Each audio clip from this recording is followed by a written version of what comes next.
Assalamualaikum, balik lagi di channel jam 12. Nerusin alur cerita dari manhwa Rise from the Rubble yang part ke-17. Buat kalian yang belum nonton part sebelumnya, aku saranin nonton dulu. Oke, langsung saja masuk ke ceritanya.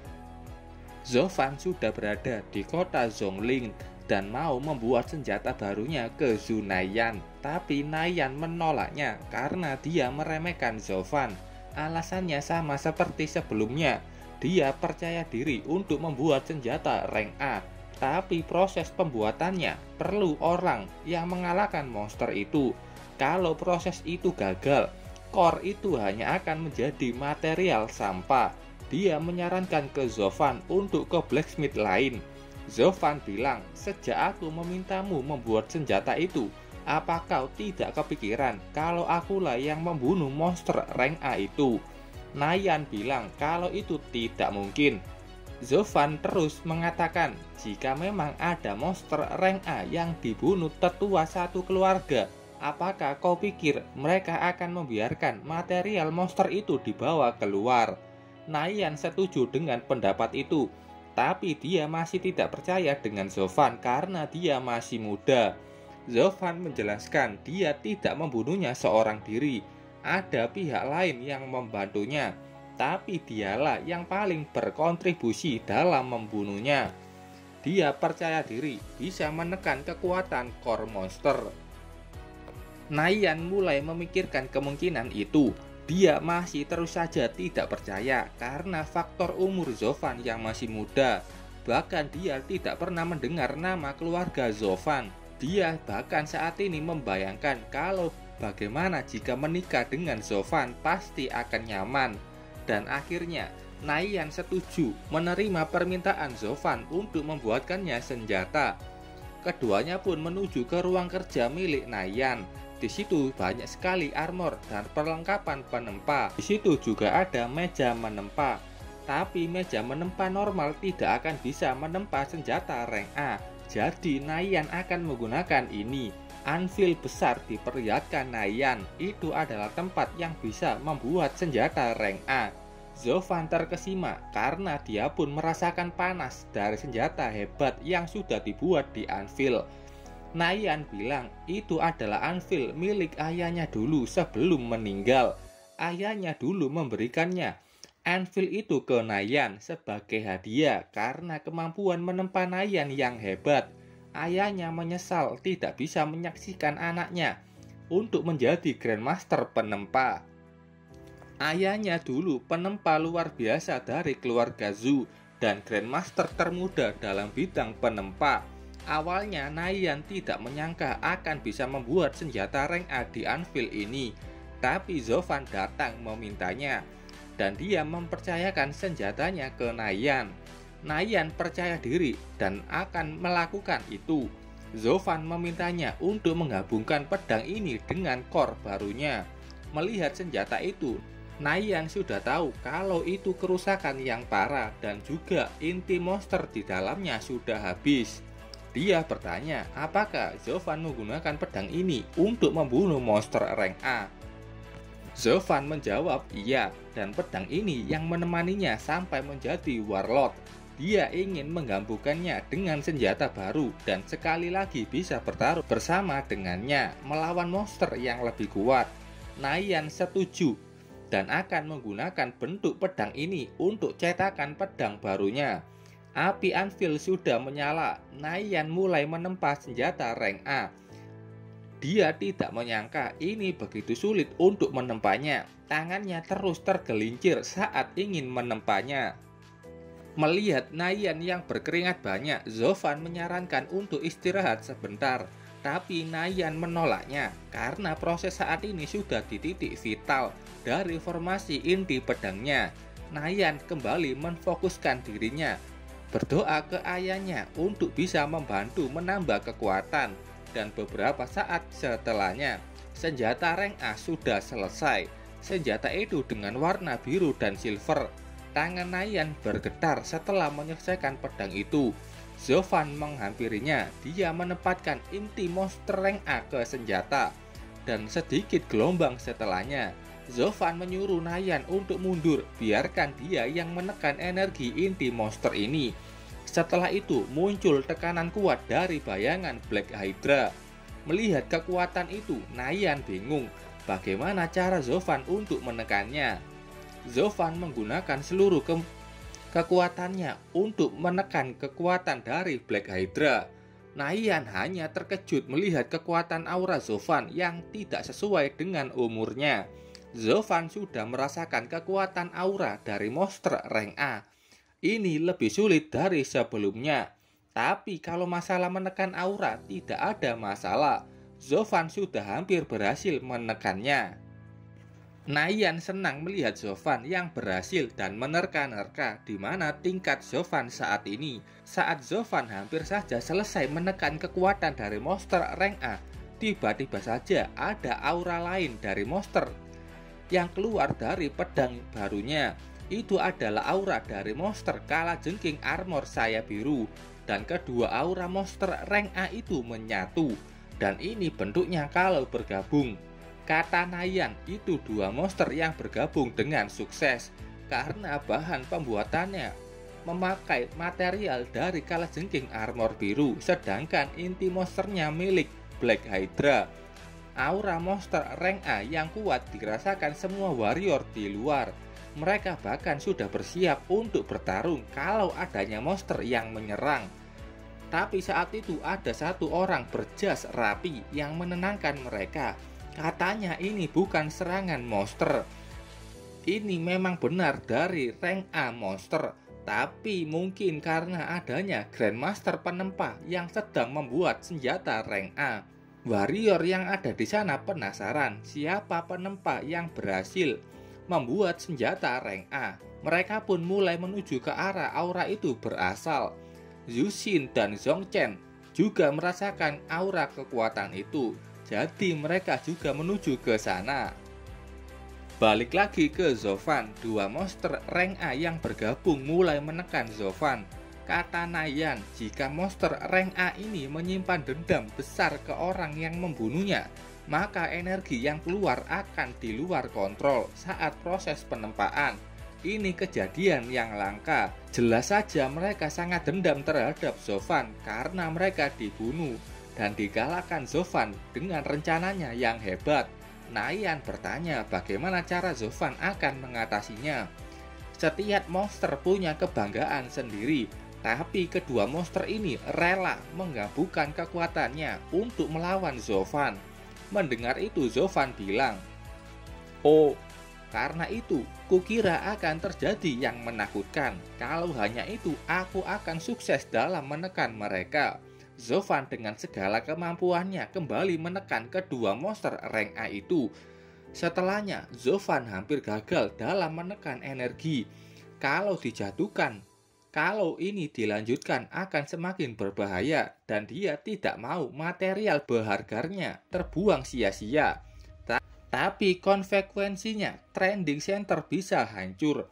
Zovan terus berusaha untuk menekan kekuatan kedua monster rank A. Saat itu Huidan muncul, tanduk di dahinya kayaknya bisa disembunyikan.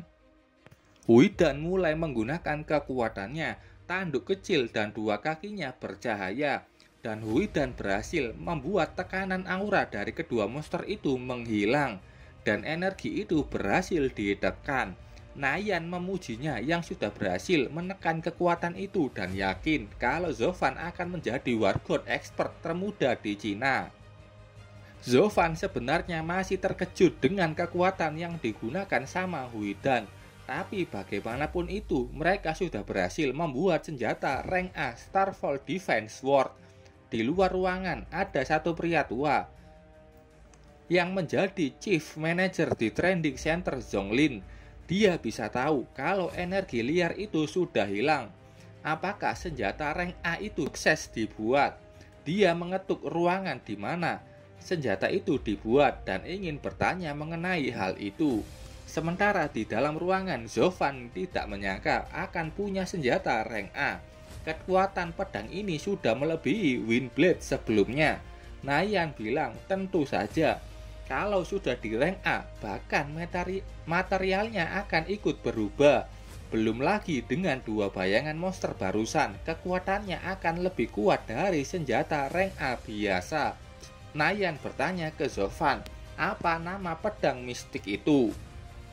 Zovan memutuskan dengan nama The Blade of Retribution atau pedang pembalasan. Setelah memberi nama itu, pedangnya mulai tenang. Mungkin senjata ini punya ego dan senang dengan nama pemberian dari Zovan. Pedang ini punya kemampuan unik, ketajaman, erosi racun, tinta bayangan, dan kayaknya masih ada lagi tapi disembunyikan. Saat itu mereka mendengar suara dari luar. Nayan yakin itu pasti manajer training center. Dia datang untuk menilai rank senjata ini. Berkat membuat senjata rank A ini, Nayan bisa mendapatkan gelar Grandmaster Blacksmith dan bisa keluar dari peraturan keluarga sampahnya. Walaupun Nayan menyimpan rahasianya, Zovan memakluminya dan berterima kasih karena sudah membuatkan senjatanya. Saat keduanya sudah mau membuka pintunya, banyak orang yang sudah masuk, termasuk manajer. Manajer mulai menanyakan tentang penempa yang membuat senjata rank A itu. Nayan bilang di sini tidak ada Grandmaster Blacksmith. Dialah orang yang menempa senjata mistik rank A itu. Zhu Xin dan Zhong Chen menyangkal perkataan dari Nayan dan menuduh kalau Nayan itu bukan darah murni dari keluarga Zhu dan pasti tidak bisa menempa senjata rank A. Dia menuduh Nayan berbohong. Masalah ini bukan kalian yang menentukan. Training Center punya penilaian sendiri dan akan menentukan kebenarannya. Manajer setuju dengan pendapat Nayan dan mereka akan segera tahu kalau sudah dinilai. Sambil melihat penilaian itu, manajer yakin pernah melihat proses penempaan ini.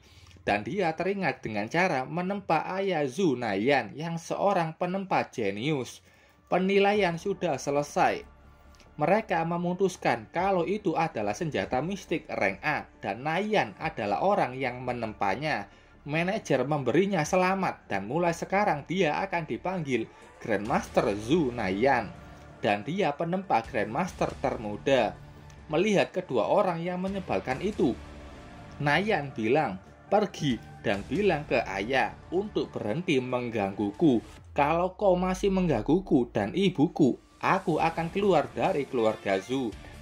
Mengetahui kalau orang itu adalah Zhu Xin, Zovan ikut berbicara.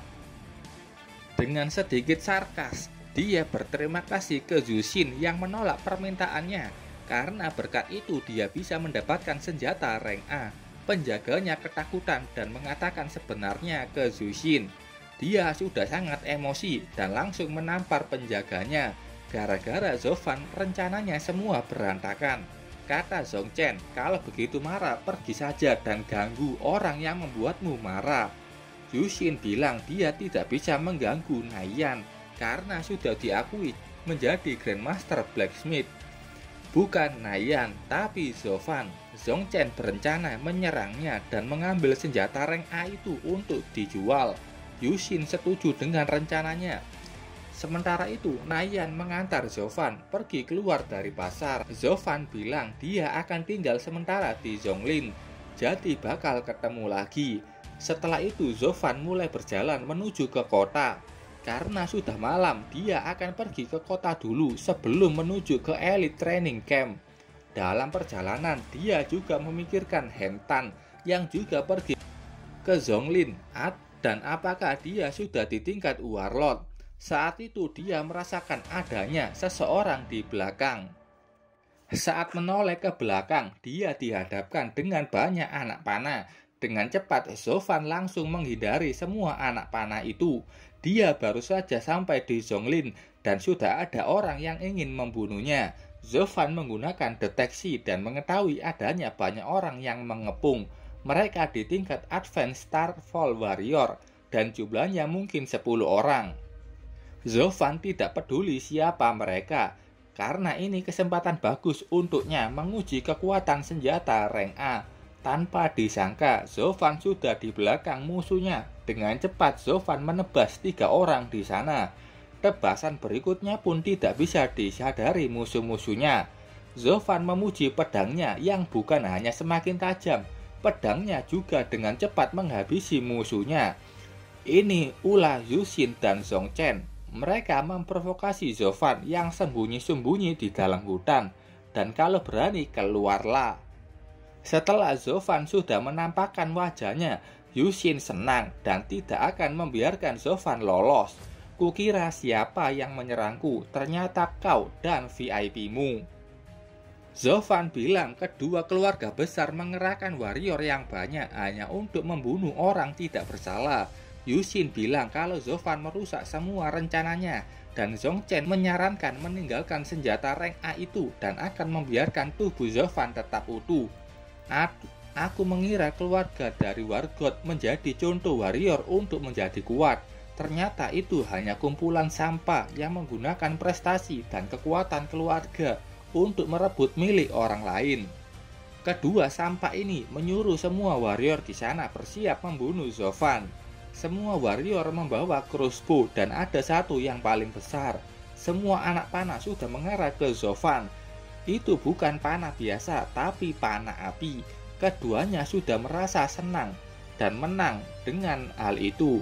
Panah yang mengarah ke Zofan sudah sampai dan menimbulkan kebakaran hebat. Tapi saat itu ada satu anak panah yang kembali ke mereka dan langsung menembus dua orang. Keduanya langsung syok dan tidak menyangka kalau Zofan begitu kuat. Kalau mau membunuhku dan mencuri senjata mistikku, kalau begitu kau harus bersiap, aku akan membunuhmu. Zhong Chen yang marah menyuruh anak buahnya khususnya menyerang.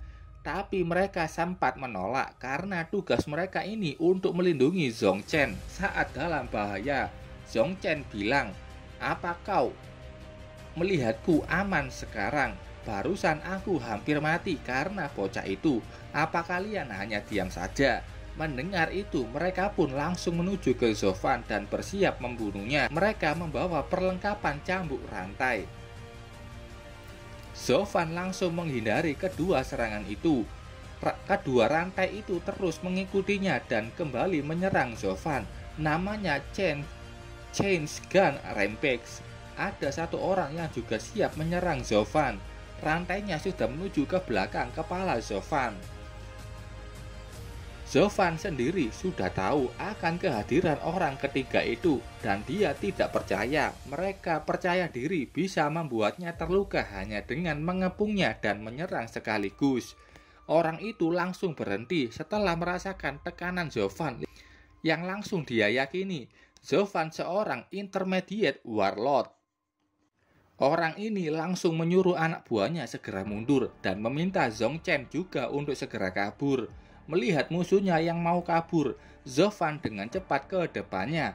Kau akhirnya menyadari ada yang salah, tapi kau tidak berpikir kalau itu sudah terlambat. Zofan dengan mudah menghancurkan rantai itu dan memberikan tebasan terakhir membunuh orang itu. Melihat temannya sudah dibunuh dengan cepat, kedua orang ini langsung kabur. Kabur? Kemana kau pikir akan pergi?